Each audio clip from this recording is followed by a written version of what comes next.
everyone, welcome back to my channel Moments of Life from South Korea.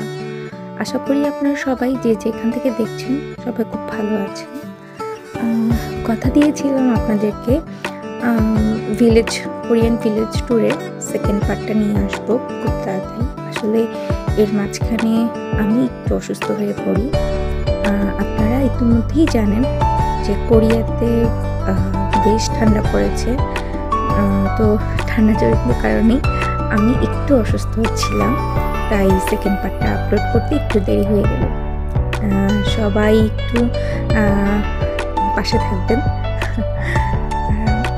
আচ্ছা, আপনাদেরকে second পার্টটা নিয়ে একটু কথা বলি। আপনারা দেখেছেন আমরা ফার্স্ট পার্টে আমরা গ্রামটা ভিজিট করতে বের হই। তো এখন যেটা দেখছেন আমরা অলমোস্ট গ্রামটা ভিজিট করা প্রায় শেষের দিকে আমরা চলে এসেছি। আমরা যে সময় বাসা থেকে বের হই তখন প্রায় দুপুরই বলা চলে।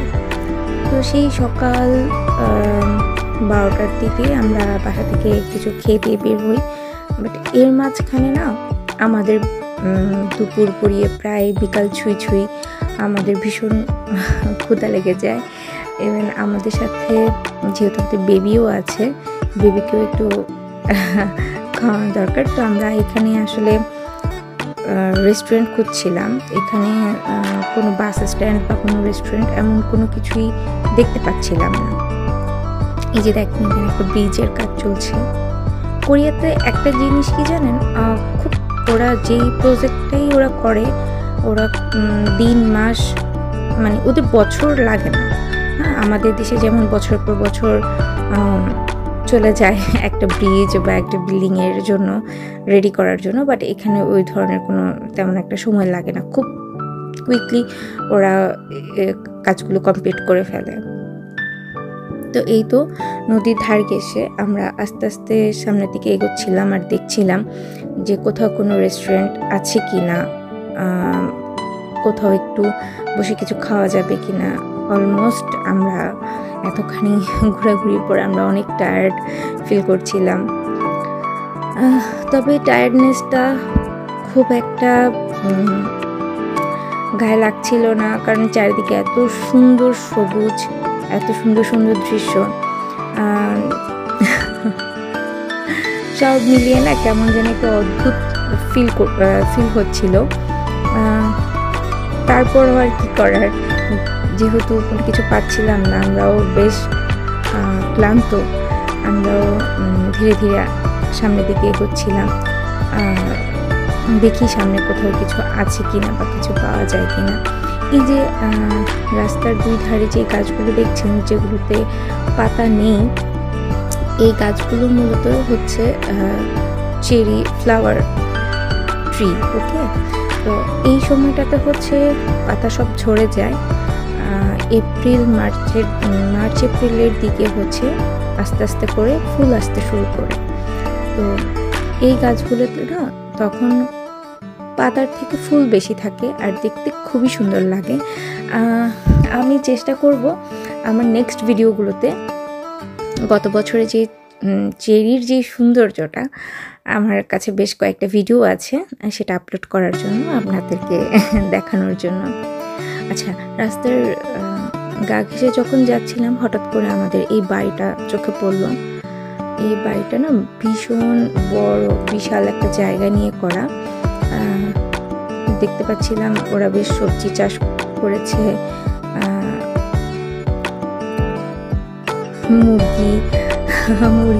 মুরগি পালছে। এখানে যাদের হচ্ছে একটু স্পেস থাকে গ্রামের দিকে, ওরা বেশ আমাদের গ্রামে যেরকম হাঁস মুরগি যেরকম পালে, ওরাও ওরকমই সেম কিছুটা ওরকমই চেষ্টা করে আর কি।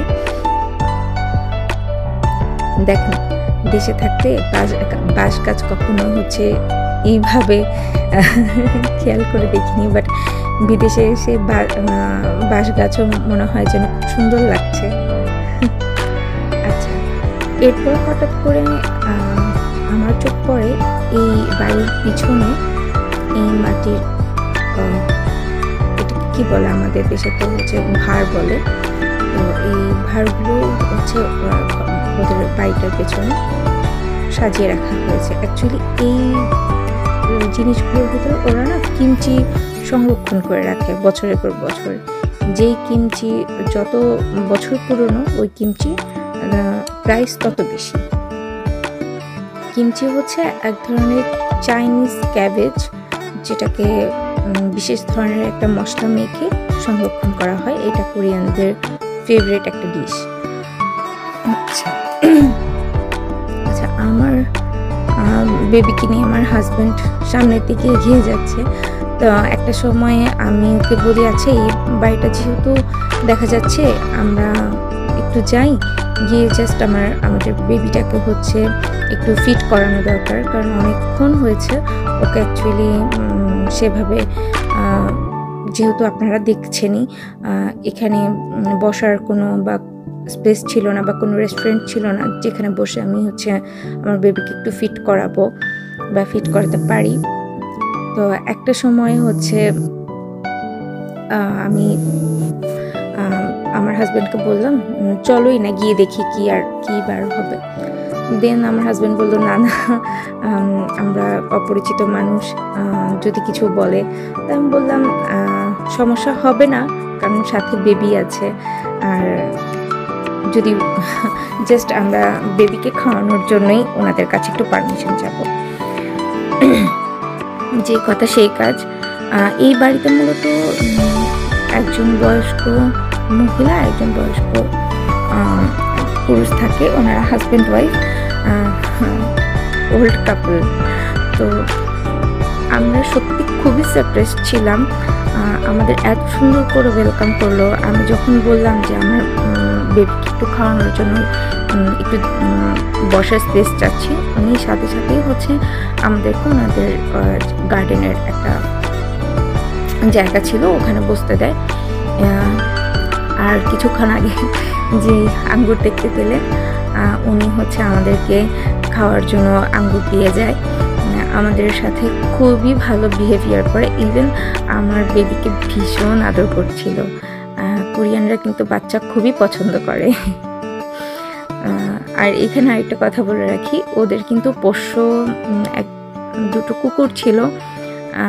একটা কুকুর তো রীতিমতো অপরিচিত, আমরা যেহেতু দেখে ভীষণ খেপে যায়। বাট কোরিয়ানদের কুকুর এমন যে আপনাকে না কোনো ক্ষতি করবে না বা কোনো কামড় টামড় এসব কোনো কিছুই দিবে না, বাস জাস্ট অপরিচিত লোক দেখলে একটু এক্সাইটেড হয়ে যায় আর কি। আর আমি এদিকে বেবিকে ফিট করানোর পরে একটু ভিডিও করছিলাম। এত সুন্দর জায়গা, এত সুন্দর করে মেনটেন করেছে। ওনাদের সম্ভবত গেস্ট আসছিল তখন। তো আমি এই মুহূর্তটাতে আমি হচ্ছে ওনাদের বাড়িটার একটু ক্লিপ নিচ্ছিলাম। বাসাটা আমার ভীষণ ভালো লাগে। ইভেন চারিদিকে এত সুন্দর করে গাছ লাগানো, এত ছোট ছোট বিভিন্ন ভ্যারাইটিস গাছ। ওনার গার্ডেনটা দেখলে না, মানে ভিডিওতে আপনারা কেমন দেখছেন আমি ঠিক বোঝাতে পারবো না, বাট সামনাসামনি খুবই সুন্দর। মানে ছোট ছোট অপ্রয়োজনীয় বা ফেলে দেওয়া জিনিসের ভিতরেও যে উনি ছোট ছোট গাছ করেছে, এত সুন্দর, সত্যি দেখার মতো। এই যে দেখতে পাচ্ছেন ওরা আমার বেবির সাথে কথা বলছে, আমার বেবিও খুব হ্যাপি। দেন আমার বেবিকে কোলে নিয়ে ভীষণ আদর করছিল। আর ওরা আমাদের ফোন নাম্বার নিল, আমরাও ফোন নাম্বার এক্সচেঞ্জ করলাম। ওই যে দেখেন কুকুরটা পিছনে বসেছিল। আমাদের সাথে খুব ভালো রকমের একটা কমিউনিকেশন হয়। জিজ্ঞেস করছিল আমরা কোন দেশ থেকে এসেছি, এখানে কোথায় কি কাজ করছে আমার হাজব্যান্ড। দেন যা হয় আর কি, কুশল বিনিময়। দেন আমরা ওদের কাছ থেকে বিদায় নিই। নেওয়ার পরে আমরা হচ্ছে আমাদের বাসার দিকে হাঁটতে শুরু করি। যে দেখছেন এই রাস্তাগুলো না এখন এরকম দেখছেন, বাট যখন চেরি ফ্লাওয়ারের টাইম আসে না, এত সুন্দর লাগে দেখতে, চারিদিকে ফুল আর ফুল, মানে চোখ জুড়িয়ে যাওয়ার মতো। আমি গত বছর এখানে এসেছিলাম চেরি ফ্লাওয়ার টাইমে, বাট এই সাইডটাতে আমার আসা হয়নি। তো আমার হাজব্যান্ড বলছিল, আচ্ছা আমরা গত বছর কেন এই সাইডটাতে আসিনি, এই সাইডটা তো অনেক সুন্দর। তো আমি তখন তাকে বললাম, অ্যাকচুয়ালি আমি তো প্রেগনেন্ট ছিলাম, তো আমি খুব বেশি দূর হাঁটতে পারতাম না, কারণ তখন মেবি আমার 8+ মান্থ চলছিল, এই জন্য আমাদের এই সাইডটাতে আসা হয়নি। তো যাই হোক, আমরা সামনের দিকে এগোচ্ছিলাম, চারিদিকটা খুব ভালো মতো করে দেখছিলাম। আর এই সাইডটাতে এত সুন্দর কাশফুল ছিল। এই নদীটাতে না বিকালের দিকটাতে আপনাদের ওদের একটা ট্রেডিশন বোর্ড আছে।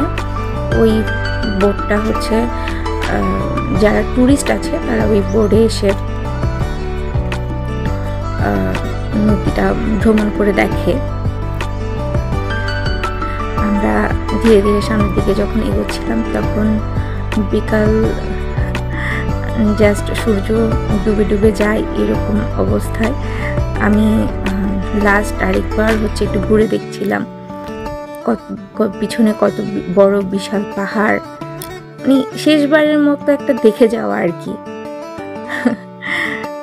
মানে ভালো লাগা যেন শেষই হচ্ছিল না।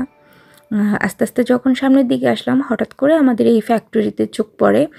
এই ফ্যাক্টরিটা সেই ফ্যাক্টরি যেই গ্রামে আমরা গিয়েছিলাম, আপনারা আমার ফার্স্ট ভিডিওতে দেখেছিলেন, ফার্স্ট পার্টে।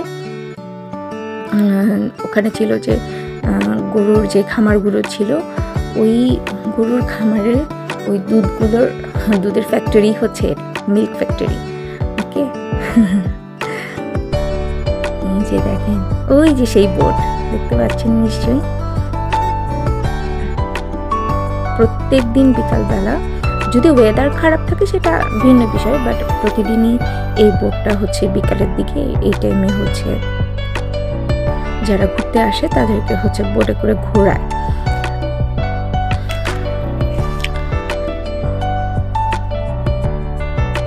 আমরা ধীরে ধীরে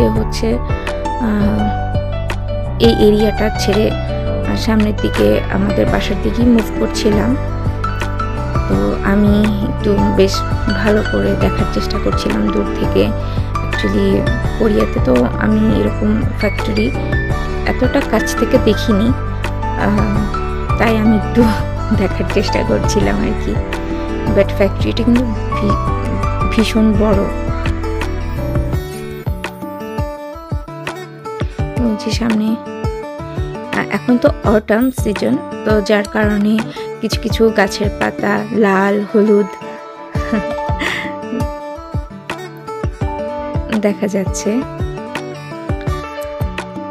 এই গাছের পাতাগুলো না বিভিন্ন কালার, মানে চারিদিকে এই টাইমটাতে এত কালারফুল থাকে, দেখতেই ভালো লাগে। আর এই যে বিশাল বড় গাছটা দেখছেন, দোলনা, এই গাছটা ভীষণ পুরনো। আমাদের দেশে বট গাছ যেরকম কয়েকশো বছরের পুরনো হয়, এই গাছটাও ঠিক ওরকমই।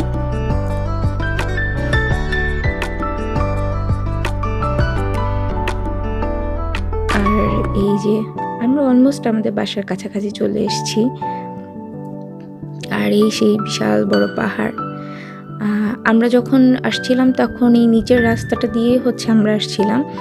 আর এই যে উপর থেকে দেখেন কি সুন্দর লাগছে। দেখেন, আমি কিছুক্ষণ আগেই বলেছিলাম বিভিন্ন কালারফুল গাছ দেখতে পাওয়া যায় অটামের সিজনে। আজ তাহলে এখানেই বিদায় নিচ্ছি, দেখা হবে নতুন কোনো ব্লগে। Thanks for watching.